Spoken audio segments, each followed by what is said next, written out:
Covalence, the key to designer molecular magnetic fields DMF and their electromagnetic field analogs. Covalence refers to the number of electron pairs that an atom can share with other atoms. This term is often used in chemistry to describe the nature of chemical bonds formed by the sharing of electrons between atoms. Essentially, it's a key concept in understanding how molecules are held together.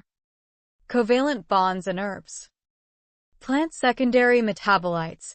Many active compounds in herbs, such as alkaloids, phenolics, and terpenoids, form covalent bonds with various biological targets. These bonds can influence the structure and function of proteins, enzymes, and other cellular components. Bioactivity. The covalent interactions between these plant compounds and cellular targets can lead to various therapeutic effects, such as anti-inflammatory, antimicrobial, and antioxidant activities. Covalent bonds and medications. Drug receptor interactions. Some medications form covalent bonds with their target receptors. These bonds are often strong and can lead to prolonged effects. For example, certain cancer drugs form covalent bonds with proteins to inhibit their function. Irreversibility. Covalent bonds in drug interactions are typically irreversible under biological conditions, meaning the drug remains bound to its target for an extended period. This can be beneficial for drugs that need to maintain a long-lasting effect.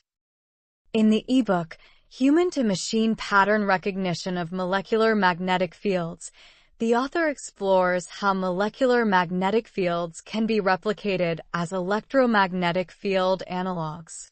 Covalent bonds play a significant role in this process. Here's how.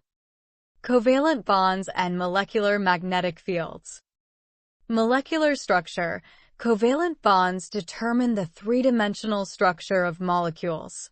This structure influences the distribution of electrons and, consequently, the magnetic fields generated by the molecules. Electron sharing. In covalent bonds, atoms share electrons. The movement and arrangement of these shared electrons create specific magnetic fields. These fields can be detected and analyzed to understand the molecular properties. Replicating molecular magnetic fields. Pattern recognition. By understanding the magnetic fields generated by covalent bonds, scientists can create electromagnetic field analogs. This involves recognizing the patterns of these fields and replicating them using electromagnetic technology. Electromagnetic field analogs.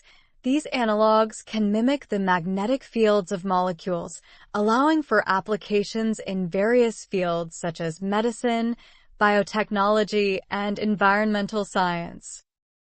Practical applications. Herbal medicine. By replicating the magnetic fields of medicinal herbs, researchers can better understand their therapeutic properties and enhance their effectiveness. Drug design. In pharmaceuticals, replicating molecular magnetic fields can help in designing drugs that interact more precisely with their targets. Understanding covalent bonds and their role in generating molecular magnetic fields is crucial for advancing this innovative approach. In Human-to-Machine Pattern Recognition of Molecular Magnetic Fields, the author, Thomas Jacobs, explains how programs like Audacity can convert photographs into sound to create electromagnetic field analogs of various targets. The process involves photograph analysis. The program analyzes the photograph of the target, e.g., herbs, minerals, to identify its unique molecular magnetic field patterns. Sound conversion. These patterns are then converted into sound frequencies. Audacity, a popular audio editing software, can be used to generate these frequencies in formats like pink noise. Electromagnetic field analogs. The resulting sound files represent the electromagnetic field analogs of the targets. These analogs can be used for various applications, such as creating designer frequencies for therapeutic purposes. Playing an audio analog creates a designer electromagnetic field emanating from the electrical audio coil in the speaker, as well as sound waves from the vibrating cone conveying the same information in two different mediums. This method allows for the replication and study of molecular magnetic fields in a digital format, making it easier to experiment with and utilize these fields in different contexts. The next step for researchers is analyzing the data generated by the photograph-to-sound programs and identify the specific frequencies that replicate these molecular magnetic fields as electromagnetic field and audio analogs. Other applications. This process can be used for identifying items by their molecular magnetic field for analysis and classification. The conversion of electromagnetism to sound and sound to electromagnetism conveys the same information in two different mediums. This points to sound as a carrier of molecular magnetic field information that can then be converted to electromagnetism for item identification as well.